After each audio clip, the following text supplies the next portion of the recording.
Tonight, we take you inside the most secretive rooms of the Trump legal saga.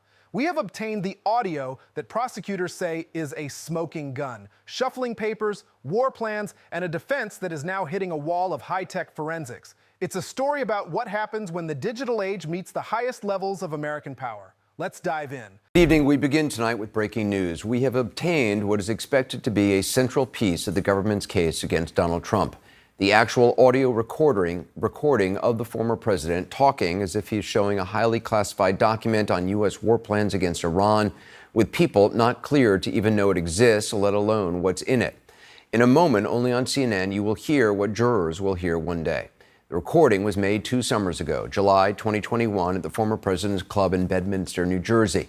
You will clearly hear the former president as he is speaking to several people. According to the special counsel's indictment, they include a writer working on Mark Meadows' memoir, the publisher, and 2 of Trump's staff members. The Bedminster audio and the courtroom explosion. We start tonight with a moment that shifted the ground in a federal courtroom. It was a July afternoon in 2021 at the Bedminster Resort in New Jersey. Former President Donald Trump was meeting with a small group of people who were helping with a memoir for his former chief of staff, Mark Meadows. In that room, there was a writer, a publisher, and 2 members of his own staff. What they didn't know, and what the public wouldn't know for a long time, is that the conversation was being recorded. On that tape, you can hear the distinct sound of shuffling papers. Trump is heard telling his guests, "These are the papers." He specifically refers to a plan of attack on a foreign country, which sources say was Iran. He calls the document highly confidential and secret. Most importantly, he is heard acknowledging that as a former president, he cannot declassify it now. This one recording has become a central piece of evidence for special counsel Jack Smith. When this audio was finally played in open court during a December 2025 hearing, the reaction was immediate.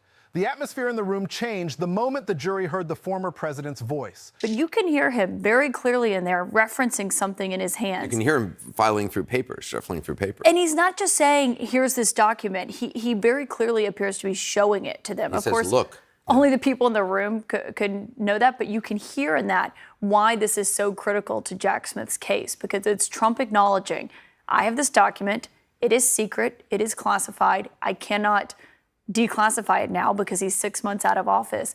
And it's just remarkable to hear him actually saying it. And I was talking to someone in Trump's orbit about this because obviously a lot of people, several people in his orbit have heard it themselves when they found out about it in mid-March. And we were talking about comparing it kind of to the Access Hollywood tape, how if you just had a transcript of that, it wouldn't have been maybe as, controversial and contentious as it was when you could actually hear it. Yeah. Same with this. The fact that, we could read the transcript, but hearing it, I think, drives it home so much more. Reports from the courtroom say the jury audibly gasped as the recording played. They heard him giving instructions to hide boxes and move them before the FBI could find them. They heard him talking about paying people with cash to avoid creating records. It was a direct contradiction to the defense's argument that he was just a disorganized office holder who didn't know he had classified materials. The evidence seemed to show a clear intent to obstruct the government's efforts to get those documents back. But it wasn't just the jury that reacted. Donald Trump was sitting at the defense table. As his own voice filled the courtroom, he reportedly stood up and yelled, "Fake." He pointed at the prosecutors and claimed the recording was the work of artificial intelligence. He told the judge that the evidence was fabricated and that they were lying. This outburst forced the judge to intervene immediately. The judge threatened him with contempt and told him he would be removed from the courtroom if he didn't sit down. Trump eventually complied, but observers said he appeared petrified because the recording demolished his primary defense. The judge eventually ruled that the recording was authentic. Digital forensics experts performed a voice analysis that confirmed it was indeed Donald Trump. Metadata from the file showed it had not been manipulated or altered by AI. This was a crushing blow to the legal team. How did the government get such a sensitive recording? It turns out it came from the inside. A private investigator working for the Trump legal team had made the recording. That investigator later became concerned about what the president was asking them to do. They felt it crossed the line into criminal obstruction. The investigator handed the tape to prosecutors and testified that they were being directed to engage in illegal activity. This leads us to a complex legal concept called the crime-fraud exception. Usually, conversations between a client and their legal team are protected by attorney-client privilege. This privilege is a sacred part of our justice system. It allows people to speak freely with their lawyers to get the best advice. However, that privilege is not a blank check for illegal acts. If a client uses those communications to commit or cover up a crime, the protection disappears. The judge in this case ruled that Trump was not discussing legal strategy. He was giving orders to commit obstruction. Because of that, the recording was allowed to be used as evidence at trial. The science of the deep fake defense. This brings up a larger issue that we are seeing more and more in our courtrooms, the deep fake defense. As technology improves, it is becoming easier to create fake images, audio, and videos. Applications like FaceApp and other neural network tools can generate realistic fakes that are hard for the human eye or ear to catch. We have seen deepfakes used for defamation and political disinformation before. In 2018, a fake video of Barack Obama went viral. There was also an altered video of Nancy Pelosi, where her audio was slowed down to make her sound impaired. Even Queen Elizabeth was the subject of a deepfake Christmas speech. These tools are creating a crisis of truth in our legal system. The old saying, seeing is believing, is no longer the gold standard for evidence. Deepfakes are a major public concern because they can be created easily without leaving obvious traces. This technology is moving at a meteoric rate. Experts like Professor Hani Farid from UC Berkeley have warned that we are outgunned. There are far more people working on creating fakes than there are people working on detecting them. In just a few months, the quality of these fakes went from buggy and flickery to incredibly convincing. But the legal system is fighting back with its own tools. Courts are beginning to use AI against AI to authenticate evidence. Digital forensics is now essential for incident response. There are 7 phases to a proper investigation: identification, identifying sources, preservation, examination, analysis, reporting, and reviewing results. In the examination phase, tools are used to test the authenticity of digital evidence. Researchers are developing models that look for mesoscopic properties in images that fakes often get wrong. Some models even look for the heart rate in a video to see if it's a real human or a synthetic generation. In the case of Donald Trump's recording, the court had to rely on these types of high-tech forensics. Authentication is governed by Federal Rule of Evidence 901. To get a piece of evidence admitted, the person offering it must prove it is what they claim it is. They don't have to be 100% certain, but they must provide enough evidence for a reasonable juror to believe it. This can be done through witness testimony or through evidence of a process that produces an accurate result. The judge's decision to admit the Bedminster tape was a major win for the silent witness theory, which allows digital evidence to speak for itself if the process that created it is reliable.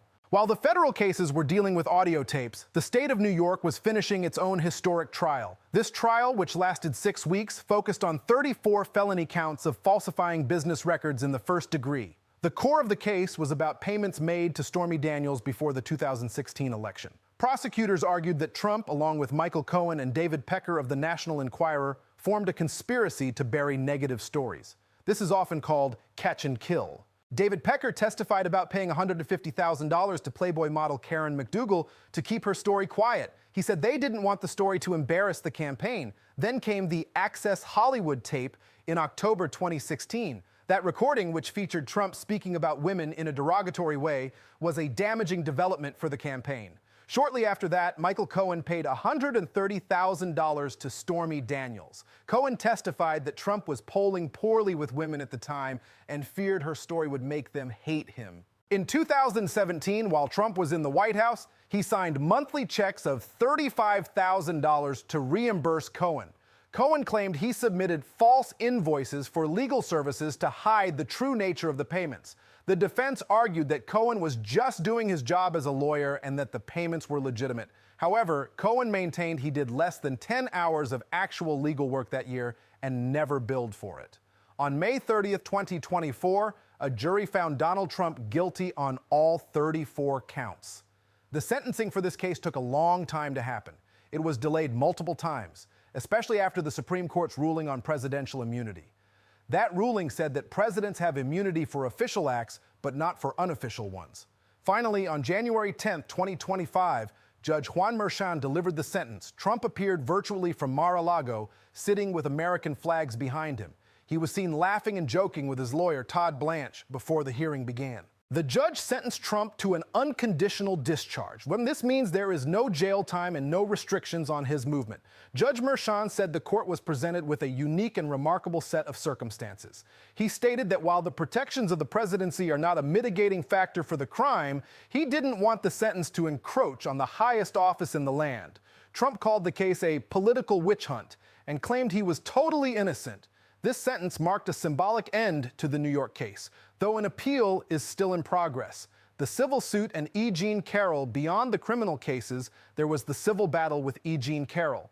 This lawsuit was about sexual assault and defamation. A judge had already explained to a jury that it was proven Trump sexually assaulted Carroll in a manner considered rape in common parlance. The trial was meant to determine how much money he should pay her in damages. During the trial, E. Jean Carroll had to relive the experience of receiving death threats from Trump supporters. Her lawyers showed the jury a sample of these threats on a screen. One message described wanting her to die by having her neck stretched after a quick trial. Another said she should stick a gun in her mouth and pull the trigger. Carroll told the jury that she now lives in a small cabin in the woods and has to take extreme security precautions. She even got a rescue pit bull to patrol her property. She described being so hyper alert that she once left an entire cart of groceries in the store because a man was leaning against her car in the parking lot. Trump's behavior in the courtroom during this trial was also a point of contention. The judge had ordered him not to make any comments that the jury could hear. However, Carroll's lawyers reported that Trump was muttering at the defense table. He was heard calling the trial a witch hunt and a con job. The judge told Trump that his right to be present could be forfeited if he remained disruptive. Trump reportedly said he would love it if he were excluded. The judge responded, "I know you would. You just can't control yourself." Experts noted that the last thing a competent lawyer wants is for their client to show a lack of control in front of a jury. The dismissed federal cases. While the New York and civil cases were moving forward, the other federal and state cases hit major roadblocks. Special counsel Jack Smith had been leading two major prosecutions, one in Florida regarding classified documents and one in Washington, D.C. regarding the attempt to overturn the 2020 election. The Florida case, which involved 40 criminal charges, was dismissed by Judge Aileen Cannon. She ruled that Jack Smith's appointment as special counsel was unconstitutional. The government appealed this decision, but after the 2024 election, Smith asked to dismiss the case. This was partly due to a long-standing Department of Justice policy that prevents the prosecution of a sitting president. The Washington, D.C. case faced a similar fate. It was put on hold while the Supreme Court looked at the immunity issue. On July 1st, 2024, the Supreme Court ruled 6-3 along ideological lines that Trump had immunity for official acts committed as president.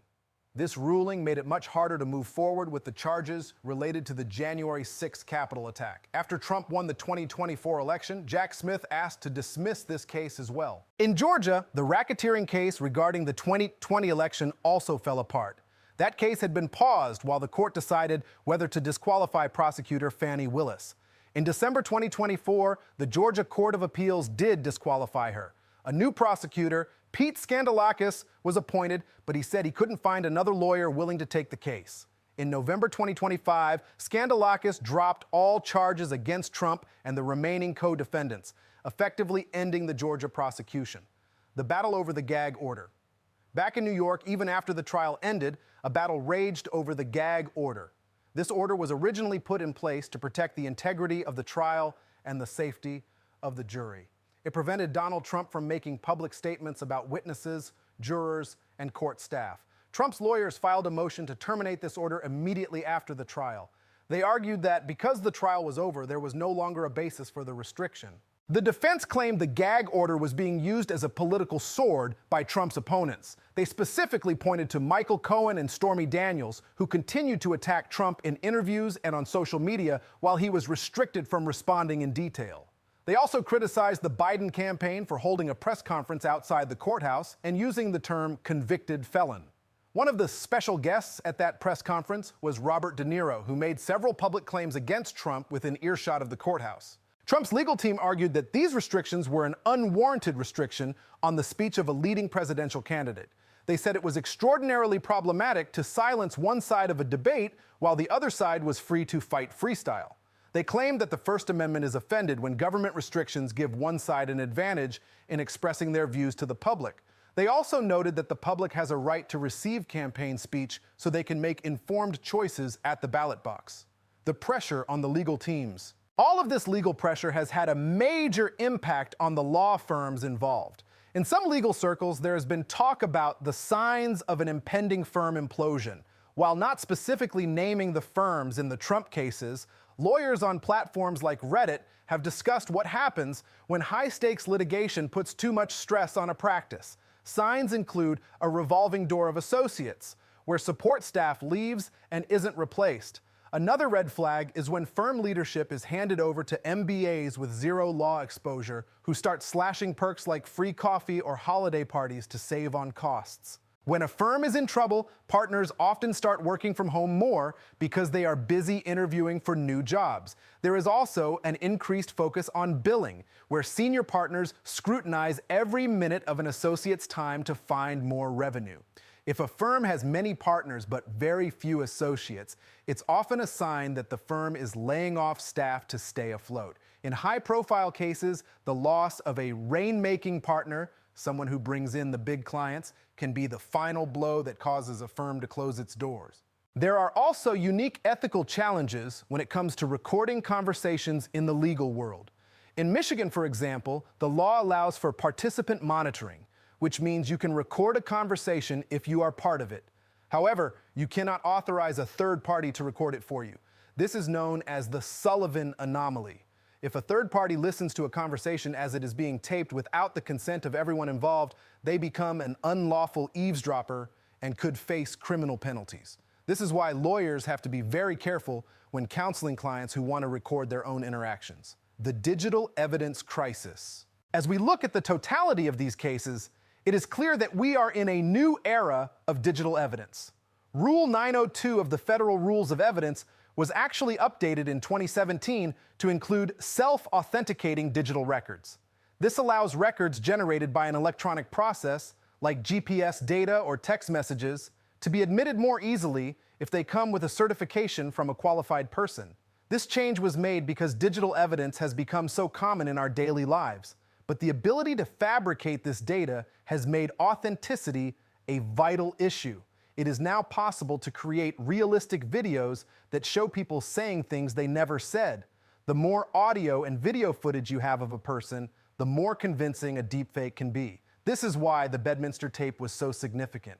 Trump's defense was built on the idea that the audio could be a fake, but the forensic analysis was the wall that the defense couldn't climb over. Investigators now have to use a rigorous process to handle this kind of data. They must maintain a chain of custody to ensure the evidence is reliable and admissible in court. They use filtering techniques to reduce unrelated data and recovery tools to surface deleted artifacts. If an investigator doesn't consider the vulnerability of social media data to manipulation, it can lead to wrongful convictions. This is why corroborating evidence is often required to show that a digital file has not been altered. The legacy of the Trump trials. The trials of Donald Trump represent a historic moment for the United States justice system. For the first time, a former president was indicted on state and federal charges. He was convicted in a New York state court for falsifying business records, making him a convicted felon. Yet he also saw several other major cases dismissed or dropped, largely due to a Supreme Court ruling on presidential immunity and the internal policies of the Department of Justice. This saga has tested the limits of the First Amendment, the rules of evidence, and the technology used in our courtrooms. It has shown that while the digital age offers new ways to capture the truth, it also offers new ways to obscure it.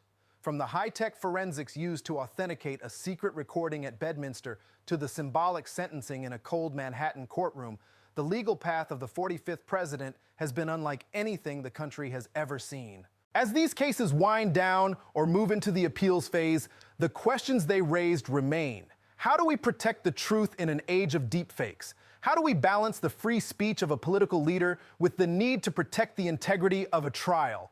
And how does the legal system handle a defendant who is also the leader of the executive branch? These are the challenges that will define the American legal landscape for years to come.